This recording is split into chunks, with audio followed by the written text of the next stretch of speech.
नमस्कार। सवाल देश का में मैं रोहित रोहन फिर से एक नए टॉपिक पे हाजिर हूं आपके साथ। आज का जो टॉपिक है वो बहुत ही संजीदा है और इसकी संजीदगी को देखते हुए हमने बजाय एक पैनल को बुलाने के हमने एक विशेष गेस्ट को आपके लिए बुलाया है।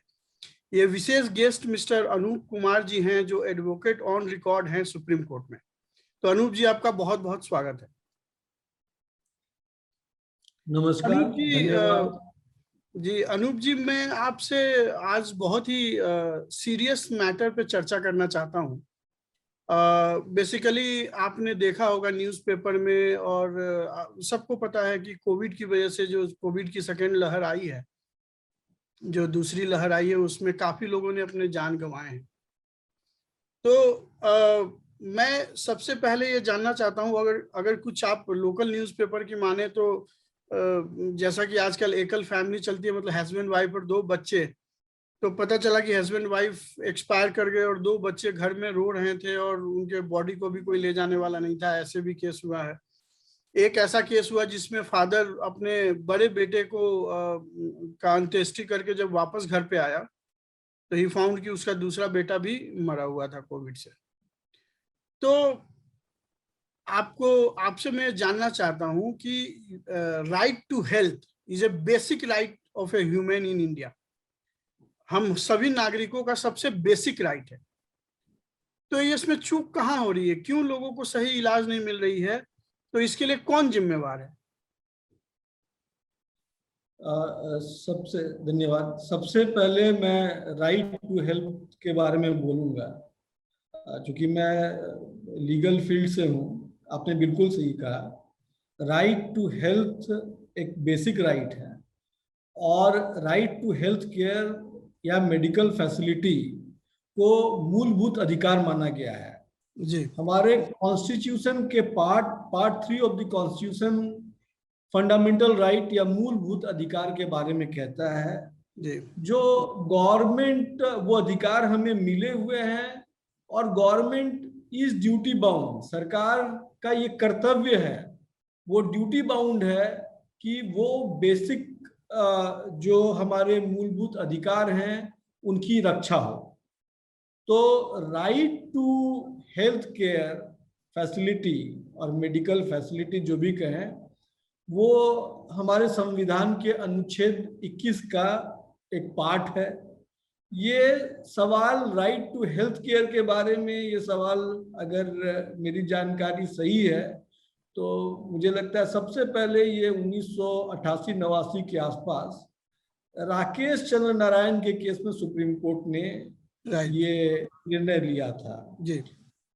उस केस में राकेश चंद्र नारायण के केस में कुछ चिट्ठी लिखी गई थी रांची के मेंटल हॉस्पिटल से कि वहाँ पे जो बेसिक फैसिलिटीज है वो वहाँ के जो भी पेशेंट्स हैं, जो भी वहाँ पे हैं, उनको मुहैया नहीं कराई जा रही है।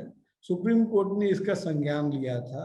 उसके बाद वहाँ के चीफ जुडिशियल मजिस्ट्रेट रांची के, उनको बोला इस मैटर को इन्वेस्टिगेट करने के लिए और एक रिपोर्ट सबमिट करने के लिए। चीफ जुडिशियल मजिस्ट्रेट ने उसके बाद वहाँ के हालात के बारे में एक रिपोर्ट सबमिट किया जिसमें जो जो जो भी कंडीशन था वहाँ का वो बिल्कुल सही नहीं था, बिल्कुल पैथेटिक था। जो इनफैक्ट जो पीने के पानी की भी वहाँ पे किल्लत थी। तो इन सब चीज़ों का संज्ञान में लेते हुए सुप्रीम कोर्ट ने फिर वहाँ के चीफ जस्टिस जो हाई कोर्ट के हैं उनकी एक कमेटी बना करके फिर time to time state government को तो अनुच्छेद 47 कहता है कि हेल्थ जो है वो राज्य की जिम्मेवारी है। बट अगर आप आज के डेट में देखें तो हेल्थ जो है, अच्छी हेल्थ फैसिलिटी अगर आपको चाहिए तो आपको प्राइवेट कंपनीज के हाथ में, प्राइवेट हॉस्पिटल्स के हाथ में एक खिलौना बनना पड़ता है। तो ये राइट जो भारत के संविधान ने हमें दिया है वो हमें क्यों नहीं मिल रहा है? हमें एक अच्छा हेल्थ फैसिलिटी एक सरकारी हॉस्पिटल में क्यों नहीं मिलता है? देखिए, ये हमारे देश का दुर्भाग्य है, मैं कहूँगा। और मैं आपकी बात से मैं पूरी तरह सहमत हूँ। और मेरा भी ये मानना है कि जो हेल्थ, जो बेसिक मेडिकल फैसिलिटी है, राइट। ये हमारे नागरिकों का मूलभूत अधिकार है। जो सुप्रीम कोर्ट ने भी कहा, जो हमारे संविधान के बारे में भी ये है। तो ये जो मूलभूत अधिकार है यहाँ के हमारे नागरिकों को मिलना ही चाहिए। अगर तो ये जो मैं सरकार सरकार को इस दिशा में जरूरी कदम उठाने में क्या समस्या आ रही है? कानून क्यों नहीं बन रहा है इसके ऊपर? कोई कठोर कानून क्यों नहीं है? देखिए, अगर आप बात करें कानून बनाने की, पॉलिसी के लिए, तो ये जो पॉलिसी बनाने का काम है ये लेजिस्लेचर्स का है। ये उनका ये कर्तव्य है कि वो पॉलिसी बनाए। मुझे कहने में थोड़ा सा भी मैं थोड़ा सा भी मैं असहमति इस पे मैं अपनी व्यक्त नहीं करूंगा। मैं बिल्कुल इस बात से सहमत हूँ। और मैं कहूँगा कि यहाँ के जो लॉ मेकर्स हैं, जो कानून बनाने वाले हैं, उन्होंने इस पॉलिसी बनाने वाले हैं, इन्होंने इस पे बहुत अच्छे से काम नहीं किया है। मेरे पास आपकी बात से मैं बिल्कुल सहमत हूँ। अब कैसे करना, सबसे पहले मैं आपसे कुछ डेटा मैं शेयर करना चाहूंगा जी बताइए। भारत के हालात के बारे में। जी। हमारे पास आप समझिए कि 135 करोड़ की हमारी आबादी है। अगर 135 करोड़ की आबादी के हिसाब से हमारे पास जो मेडिकल कॉलेजेस हैं वो कोई 272 मेडिकल कॉलेजेस हैं, सरकारी मेडिकल कॉलेजेस, जिसमें से जो गवर्नमेंट सीट्स में जो जो डॉक्टर्स जो तैयार होते हैं वो कोई 41,388 MBBS डॉक्टर्स के लिए वो सीट्स है। अगर मैं लांसेट के रिपोर्ट के बारे में आपसे बात करूंगा, लांसेट स्टडी जो है, इसको कहते हैं, ये दुनिया का सबसे पुराना और सबसे जाना माना एक मेडिकल जर्नल है, जो 1823 में जिसकी स्थापना हुई थी। लांसेट स्टडी के हिसाब से इंडिया का जो रैंक है वो 145 है, 195 वर्ल्ड देशों में, वर्ल्ड वाइड।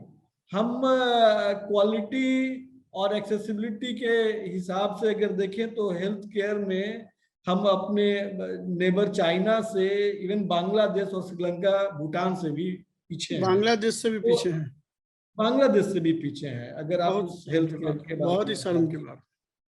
और मैं बिल्कुल सहमत हूँ आपकी बात से। अब क्यों नहीं कर रहे हैं, क्या किया जा सकता है, ये किसका फेलियर है? तो मैं बिल्कुल कहूंगा ये सरकार का फेलियर है। मैं आपकी बात से बिल्कुल पूरी तरह से सहमत हूँ कि यहाँ के लोगों का ये मूलभूत अधिकार है कि उनको बेसिक मेडिकल फैसिलिटी मिले।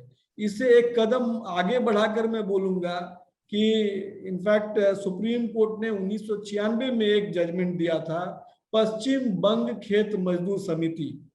इस केस में क्या हुआ था कि समिति का कोई मेंबर, कोई मजदूर, उसकी कोई दुर्घटना हुई थी और उसको तुरंत इमरजेंसी मेडिकल आकस्मिक चिकित्सा की जरूरत थी। उसको किसी हॉस्पिटल ले जाया गया, सरकारी हॉस्पिटल। उन्होंने कहा हमारे पास ये फैसिलिटी मौजूद नहीं है। उसके बाद फिर दूसरे हॉस्पिटल ले जाया गया, उन्होंने भी कहा हमारे पास नहीं है, तीसरे अस्पताल। तो सुप्रीम कोर्ट ने कहा कि सिर्फ आप बेसिक मेडिकल फैसिलिटी के बारे में नहीं बात कर कीजिए, इनफैक्ट ये जो इमरजेंसी मेडिकेयर है या इमरजेंसी मेडिकल फैसिलिटी है, ये भी this is also facet of article 21। ये भी अनुच्छेद 21 का ही एक पार्ट है और ये सरकार का कर्तव्य है कि वो इनफैक्ट इमरजेंसी मेडिकल फैसिलिटी भी प्रोवाइड करें। तो जहां तक आप कानून की बात करेंगे, सुप्रीम कोर्ट की बात ये करेंगे किसी या से और भी, जुड़ा हुआ एक सवाल है, चूंकि आप एडवोकेट हैं सुप्रीम कोर्ट में और आप ऑन रिकॉर्ड सुप्रीम कोर्ट के लॉयर हैं, मैं आपसे जानना चाहता हूँ कि सुप्रीम कोर्ट का इस पे क्या ओपिनियन है, और कोई ऐसा जजमेंट जो इसके फेवर में आप समझाना चाहें लोगों को, ऐसा कोई जजमेंट हो जिसमें जी। हाँ, ये देखिए, ये सुप्रीम कोर्ट के दो जजमेंट जिसके बारे में मैंने बताया है, राकेश चंद्र नारायण कह लीजिए या बंग खेत मजदूर समिति कह लीजिए, ये दोनों जजमेंट में सुप्रीम कोर्ट ने एक तरीके से ये कानून बनाया, लॉ लेट डाउन कर दिया कि जो बेसिक मेडिकल फैसिलिटी है या हेल्थ केयर फैसिलिटी है और इवन जो इमरजेंसी मेडिकल फैसिलिटी है, ये किसी भी नागरिक का मूलभूत अधिकार है और सरकार का ये दायित्व है और कर्तव्य है कि ये इसको मुहैया कराएं, ये प्रोवाइड कराएं। तो इसी से मिलता जुलता सवाल ये है कि अभी आपने सुना होगा और न्यूज़पेपर चैनल्स और सबने चीख चीख के बताया कि कई लोग शुरू में ऑक्सीजन और जरूरी मेडिसिन के अभाव में जो लोग एक्सपायर कर गए, यानी कि उस सुप्रीम कोर्ट के हिसाब से भी और संविधान के हिसाब से भी ये राज्य की जिम्मेवारी थी कि उनके नागरिकों को स्वास्थ्य सुविधाएं, ऐसा हुआ नहीं। तो क्या आपको लगता है कि अब उनके पास क्या कानूनी उपाय है, जिनके परिजन या जिनके परिवार से कोई खो गया, उनके पास कानूनी क्या रेमेडीज अवेलेबल हैं? सबसे पहले तो मेरी संवेदना उन परिवारों के लिए, और हमारी भी मैं ये बात जरूर कहूंगा कि इससे बड़ा दुर्भाग्य ये हो नहीं सकता है कि लोग ऑक्सीजन के बिना मर जाएं, और ये सच है।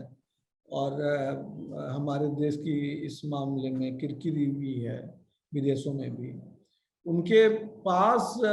देखिए, ये अगर आप कहें तो ये सरकार का ये दायित्व है कि जिनके भी परिवार के लोग मरे हैं उनको वो कॉम्पनसेट करें। अगर सरकार ऐसा नहीं करती है तो उनको कोर्ट जाना चाहिए और कोर्ट में उनको इस चीज के कॉम्पनसेशन के लिए उनको केस जरूर करना चाहिए। मैं उनके बारे में सोचता हूं कि आपने कहा भी, इस चीज पे जोर भी दिया कि परिवार में ऐसे भी लोग रहे हैं। आपने जो जब शुरुआत करी थी तो आपने कहा था कि परिवार में ऐसे भी लोग रहे हैं जिनके माँ बाप मर गए या जिनको चलाने वाला, परिवार को चलाने वाला मर गया। तो ये तो जिम्मेदारी स्टेट की बनती है, राज्य की बनती है कि उस परिवार का ख्याल रखें। लेकिन आप देखेंगे तो कुछ स्टेट, मुझे जहाँ तक पता है दिल्ली के बारे में, यहाँ पे शायद सरकार ने ये डिसीजन लिया है कि 50,000 रुपये एक्स ग्रेशिया दिए जाएंगे और जो डिपेंडेंट्स हैं उनको 2,500 दिया जाएगा। लेकिन पहली बात तो ये जो अमाउंट है ये बहुत कम है, नाकाफी है। दूसरी बात, इसमें कोई यूनिफॉर्मिटी नहीं है। जैसे एक स्टेट गवर्नमेंट ने कुछ डिसीजन लिया है लेकिन दूसरे स्टेट गवर्नमेंट ने कोई डिसीजन नहीं लिया है। बट ये तो मानवता के आधार पे हो गया, एक तो सरकार के मर्जी पे हो गया। मैं कानूनी पक्ष जानना चाहता हूं कि उन लोगों के पास क्या क्या कानूनी अधिकार हैं, कोर्ट में वो कैसे जा सकते हैं, कौन से एक्ट के तहत जा सकते हैं? देखिए, ये उनको कानूनी तौर पे मेरा ये मानना है कि उनके जो मूलभूत अधिकार हैं, जैसे अनुच्छेद 21, उसका हनन हुआ है। ये स्टेट की ड्यूटी थी कि ये सब बेसिक फैसिलिटी प्रोवाइड करें।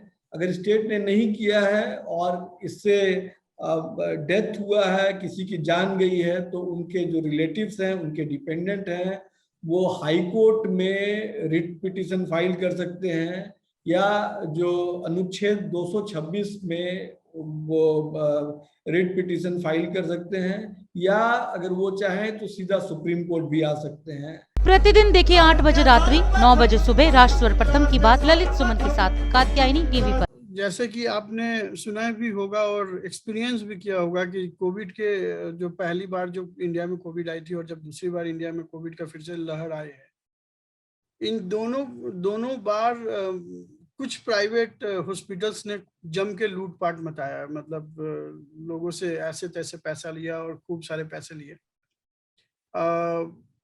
कुछ लोग एक्सपायर भी कर गए ड्यूरिंग द मेडिकल ट्रीटमेंट, और उनके बॉडी को भी उनके परिजन को नहीं दिया जा रहा था कि पहले आप उनका पैसा दे फिर आपको जाने दिया जाएगा। तो लॉ क्या कहती है, उसमें क्या ऑप्शन है? देखिए, जहां तक मैं सबसे आखिरी बात पे सबसे पहले आता हूँ कि बॉडी को नहीं ले जाने दिया जा रहा था, ये बिल्कुल गैर कानूनी है। अगर कोई आदमी किसी परिजन की अगर मौत होती है अस्पताल में, चाहे वो सरकारी हो या प्राइवेट हो, तो बॉडी पे उस प्राइवेट हॉस्पिटल का या सरकारी हॉस्पिटल का बॉडी पे कोई लियन नहीं है। इसका मतलब ये हुआ कि उस बॉडी पे उसका कोई अधिकार नहीं है। इसलिए बॉडी को रखना और एक तरीके से पैसे के लिए उसको एक्सटॉर्ट करना कि भाई आप जब तक पैसे नहीं दोगे तब तक बॉडी नहीं देंगे, वो गैर कानूनी है। उस हिसाब से कोविड के केस में गैर कानूनी है या नॉर्मल आए दिन? नॉर्मल भी, बिल्कुल नॉर्मल भी ये गैर कानूनी है। ये तो सारे हॉस्पिटल का, प्राइवेट हॉस्पिटल का रेगुलर प्रैक्टिस है। आप बॉडी निकाल ही नहीं सकते जब तक कि उनका फुल एंड फाइनल पेमेंट ना हो जाए। बिल्कुल गैर, क्या वो पुलिस को 100 नंबर पे फोन करके मदद ले सकते हैं? वो बिल्कुल पुलिस को फोन कर सकते हैं। अगर पुलिस के तरफ से कोई अगर उनको मदद नहीं मिलती है तो उस केस में वो सीधा कोर्ट का दरवाजा खटखटा सकते हैं। मैं बता सकता हूं कि वैसे किसी भी लोग को अगर कोई दिक्कत होती है तो सीआरपीसी की धारा 156(3) के हिसाब से वो कोर्ट जा सकते हैं और अपने कंप्लेंट को रजिस्टर करा सकते हैं। और मुझे पूरा यकीन है, पूरा विश्वास है, अगर इस तरह का कोई भी शिकायत कितना टाइम तक वेट करना पड़ेगा उसके बॉडी को, तब तक हॉस्पिटल अपने कस्टडी में रखेगी? देखिए, आपके पास जहां तक हर एक चीज का कुछ पहलू है, उनके पास सबसे पहला ऑप्शन तो होता है कि पुलिस के पास 100 नंबर पे ये करें। अदरवाइज दूसरा ऑप्शन तो उनके पास यही है कि किसी भी मजिस्ट्रेट के पास, किसी भी कोर्ट पे जाके वो 156(3) की ये करके उसको बॉडी के लिए भी कह सकते हैं और शिकायत भी दर्ज कर सकते हैं। ये कानूनी पहलू है जो मैं आपको बता सकता हूँ इस मामले में। जी, ये चीज गलत है, गैर कानूनी है। दूसरी बात है रेगुलेशन की, दूसरी बात है प्राइवेट हॉस्पिटल्स के मनमाने ढंग से फीस ये करने की। तो ये पूरी तरीके से ये सरकार की जिम्मेवारी है कि अगर कोई भी ऐसा प्राइवेट हॉस्पिटल गैर कानूनी चीज पे लिप्त है या मनमाने तरीके से फीस वसूल रहा है, तो सरकार के पास ये सारे अधिकार हैं कि उस हॉस्पिटल के जो भी लाइसेंस है, जो भी रजिस्ट्रेशन है, उसको कैंसिल कर सकता है। ये तो अगर इस तरह की कोई भी बात आती है तो जो नागरिकों को है वो चाहिए कि सरकार को इन सब से एक सवाल और पैदा होता है कि जैसा कि हमने देखा दिल्ली के केस में और बंगाल के केस में, कोई स्टेट है वो अपने फेलियरिटी को सेंट्रल गवर्नमेंट पे फेंक देता है और सेंट्रल गवर्नमेंट उसको स्टेट पे फेंक दे रहा है। तो संविधान क्या कहता है? सुप्रीम कोर्ट का कोई इस पे जजमेंट है? कोई देखिए, हमारे संविधान में सबके जो अधिकार क्षेत्र है वो बटे हुए हैं। वो स्टेट गवर्नमेंट के, सेंट्रल गवर्नमेंट के जो भी हैं उनके अधिकार बटे हुए हैं। जहां तक हेल्थ केयर की बात है तो ये स्टेट सब्जेक्ट है, इसमें कहीं दो राय नहीं। स्टेट सब्जेक्ट है, स्टेट सब्जेक्ट है। तो लेकिन मैं कहूँगा कि जिस तरह का भारत का संविधान जिस तरीके से है, जो स्ट्रक्चर है हमारे संविधान का, क्योंकि आप देखेंगे कि बहुत सारी जो पॉलिसीज हैं वो सेंट्रल गवर्नमेंट बनाती है और उस पे जो शेयरिंग होता है वो स्टेट गवर्नमेंट और सेंट्रल गवर्नमेंट का होता है। तो दोनों में अगर तालमेल अच्छा हो तभी काम अच्छे से हो सकता है। तो अगर कुछ फेलियर है, जो ऑब्वियसली हमारे अगर हेल्थ केयर के बारे में बात करें तो फेलियर है ही, जहाँ पे लोग बिना ऑक्सीजन के मर रहे हैं। तो इसके लिए मैं कहूँगा कि दोनों, राज्य सरकार और केंद्र सरकार, दोनों सामूहिक रूप से इस चीज के लिए जिम्मेवार हैं। ठीक है। तो अब सवाल ये पैदा होता है कि उन परिवारों का क्या जिन्होंने अपना अपना मुखिया खोया है या जो परिवार को लीड करते थे, जो परिवार का खर्चा उठाते थे, उनका क्या? और इसके साथ ही एक और सवाल बनता है कि जैसे आप जानते हैं कि मिडिल क्लास फैमिली तो लोन से चलती है, जैसे उनके ऊपर हाउसिंग लोन होते हैं, कार लोन होता है। ऐसे लोगों का क्या जो घर के इकलौता कमाने वाले थे और उनके ऊपर हाउसिंग लोन थे, उनके ऊपर कार लोन था, अब वो नहीं रहे तो उनकी फैमिली इतने बड़े मंथली ईएमआई के अरेंजमेंट कहाँ से करेगी? तो उस कंडीशन में क्या उनकी जो गाड़ी है या उनका जो घर है वो बैंक नीलाम करा देगी या क्या उसके लिए रेमेडीज अवेलेबल है? देखिए, अगर आप बैंक्स के बारे में बात करें तो वो इस चीज के लिए वो स्वतंत्र हैं कि वो ये नहीं देखते हैं कि वो मानवीय आधार या मानवीय पहलू को नहीं देखते हैं। बैंक के पास ये रहता है कि भाई उन लोगों ने लोन दिया है और उनको लोन वसूलना है, तो ये बैंक के अधिकार के क्षेत्र में है कि वो उसको लोन को उसकी वसूली के लिए वो जो भी उचित कानूनी कदम है वो उठाए। जहाँ तक बात है ऐसे लोगों का, तो मैं यही कहूँगा कि ये सरकार की जिम्मेदारी है, सरकार की रिस्पॉन्सिबिलिटी है कि उस परिवार पे ध्यान दे, कि उस जगह पे ध्यान दे जहाँ पे लोगों को उनकी ज़रूरत है। और मैं आपसे जो डिबेट है मैं इसको बिल्कुल मैं कंस्ट्रक्टिव बनाना चाहता हूँ। इसको मैं चाहता हूँ आप जो भी आप देखेंगे अभी तक का जो भी हमारे पास डेटा है या जो भी हेल्थ केयर फैसिलिटी है, जैसे मैंने आपको बताया इस मामले में भी कि हमारा 145वां रैंक है।